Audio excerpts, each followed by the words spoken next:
Why are premium cigars so expensive? On one side of the shelf, you might find a cigar for $5, and just a few inches away, another cigar that costs $20.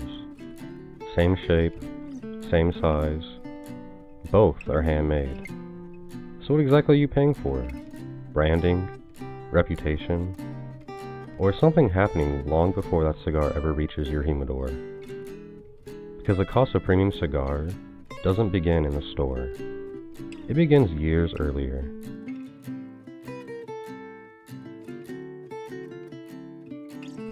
Now, before we go deeper, it's worth mentioning something important. Not every farm, factory, or brand follows the exact same process. But the steps you're about to see represent the core journey most premium cigars go through before they reach the shelf. And that journey begins on the farm.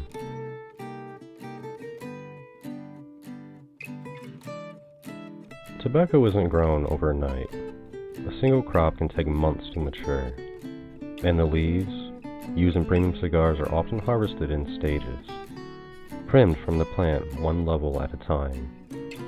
Each section of the plant produces tobacco with different characteristics. Some leaves burn easily, while some carry the strength.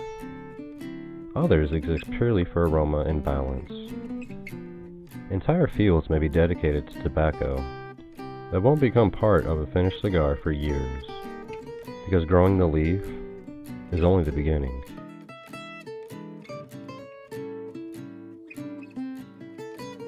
Once the tobacco is harvested, it doesn't go straight into a cigar. It enters fermentation. The leaves are stacked into large piles called pilons. Fermentation piles that slowly heat under their own weight. For the rest of this video, we'll simply refer to them as pilons.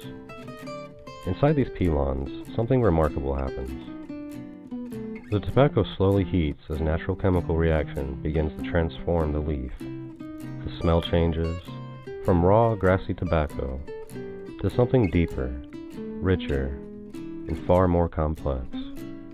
This process can take weeks, sometimes months, and it has to be carefully monitored.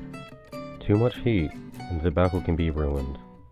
Too little, and the fermentation never fully develops. But everything we've talked about so far isn't actually the most expensive part of the process.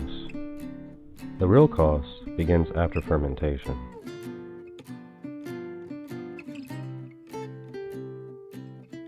After fermentation, much of the tobacco used in premium cigars continues aging, sometimes for years, 3, 5, occasionally even longer. During this time, the leaf slowly stabilizes and matures. Harsh edges soften, flavors become more balanced, and the tobacco becomes far more predictable for the blending later. But patience comes with a cost. Warehouses, storage, and large amounts of tobacco sitting untouched for years before it ever becomes a cigar. And this is one of the reasons premium cigars can take so long and cost so much to produce.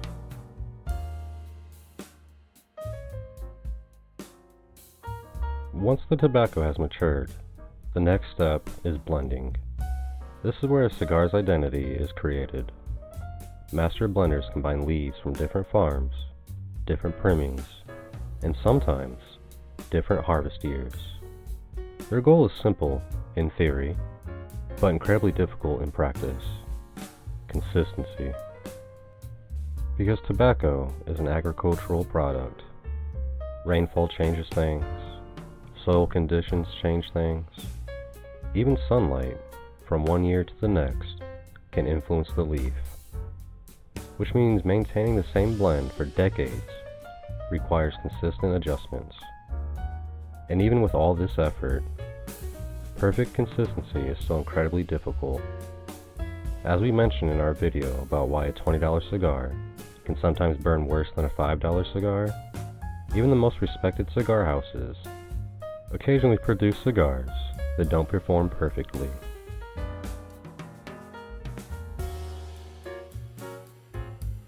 Only after all this preparation does the tobacco finally reach the rolling floor. Each premium cigar is assembled by hand. The filler is arranged for proper airflow. The binder secures the structure, and the wrapper becomes the cigar's final outer layer. But the work doesn't stop there. Quality control teams inspect the cigars for construction, weight, and draw. Because even a perfectly blended cigar can fail if it's rolled poorly. And when a cigar doesn't meet that standard, it doesn't leave the factory.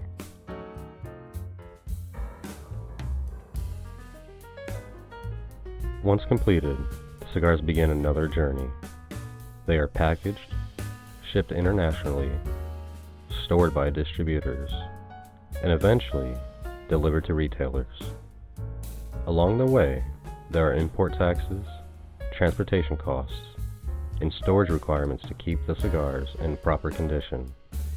By the time a premium cigar reaches the shelf, it may have traveled across countries, sometimes even across oceans, and has passed through many hands before reaching yours.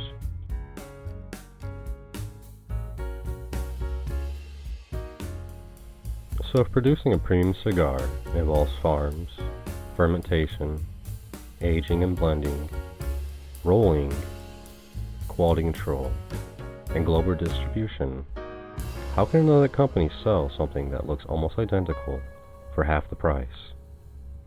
Often, the answer comes down to infrastructure. Many newer or smaller brands don't own farms. They don't maintain massive aging warehouses. Instead, they may purchase tobacco that has already been grown, fermented, and aged by other suppliers. Their operations may be smaller, their overhead lower, and their marketing teams leaner. Think of it like the difference between a winery that grows and ages its own grapes and a newer winery that purchases grapes from multiple vineyards. Both can produce excellent wine, but the structure behind them is very different.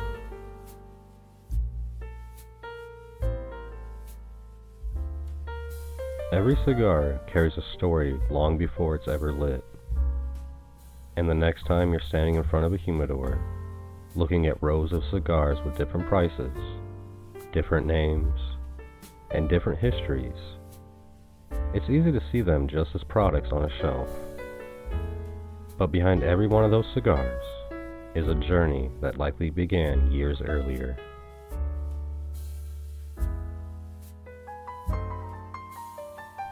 So, are premium cigars overpriced? That depends on how you look at them. Because once you see the entire process, the question might not be why some cigars cost $20. It might be how others cost $5. When you choose a cigar, what matters more to you? The price or the experience that you're expecting?